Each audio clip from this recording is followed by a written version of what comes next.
नाज़रीन इकराम, ये भी अकीदा समझना चाहिए कि मुर्दा वो कलाम भी करता है, मुर्दा कलाम भी करता है। मुर्दा कोई बेहिस नहीं हो सकता कि वो हमें जानता नहीं, पहचानता नहीं। वो हमें पहचानता है, जानता है।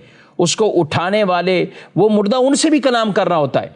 लेकिन फरमाया हदीस में कि इसका कलाम इंसान और जिन्नात, इनके अलावा बकिया हैवानात तो सुन लेते हैं उसकी पुकार को, आवाज़ को, लेकिन इंसान और जिन्नात ये नहीं सुनते। यहाँ तक कि वो अपने उठाने वालों को, जो मैयत को लेके जा रहे, उनसे कलाम करता है। मुझे उठाने वाले, नहलाने वाले, दफनाने वाले, कि मैं तो अपना टाइम पीरियड पूरा करके गया, अब ये तुम्हारे पास वक्त है।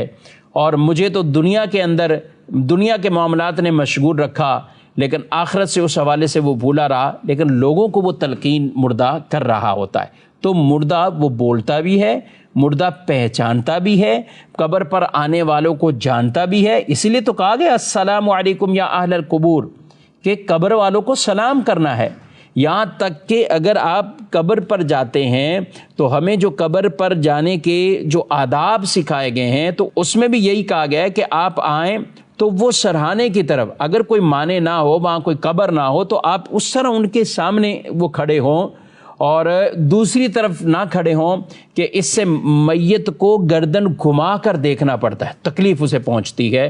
तो आप उसके चेहरे की तरफ, और चेहरा हमारे जैसे किबलत शरीफ की तरफ चेहरा करके मैयत को रखा जाता है, तो आप उसके सामने खड़े हो जाए।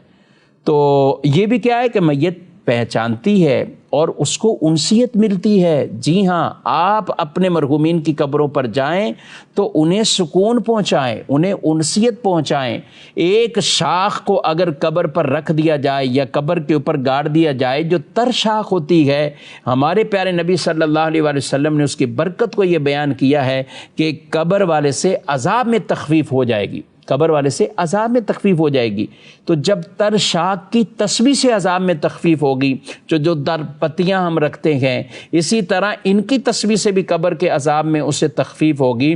और फिर जो बंदा ही कब्र के पास बैठकर बंदा मोमिन तस्बीह कर रहा हो, उसकी तस्बीह से कितनी मरहूम को वो राहत पहुँचेगी। तो अपने मरहूमीन के पास जाएं तो ये ना समझे कि हम ऐसे ही को मिट्टी के ढेर पर आ गए और हमने बस थोड़ी देर आपके सफाई सुथराई की, कुछ पढ़ा ही नहीं, कुछ नहीं, और ऐसे ही चले गए ना। आप वहाँ जाएं, तर शाखें रखें, तर पत्तियाँ रखें, साथ अपने मरहूमीन को कुछ कुरान सुनाएं, दुरूद पाक सुनाएं, नाते नबी सल्लल्लाहु अलैहि वसल्लम ये आप पढ़कर सुनाएं, कसीदा बुर्दा शरीफ सुनाएं। जो मरहूम दुनिया के अंदर सुना करता था वो उसको सुनाएं और उसे खुशी दाखिल होगी। तो अपने मरहूमीन की कब्रों पर जाएं और वहाँ जाकर उन्हें ये भी राहत पहुँचाने की कोशिश करें। वो आपको पहचानेंगे भी, आपको जानते भी हैं, और उससे उन्हें उनसियत यानी सुकून भी मिलता है।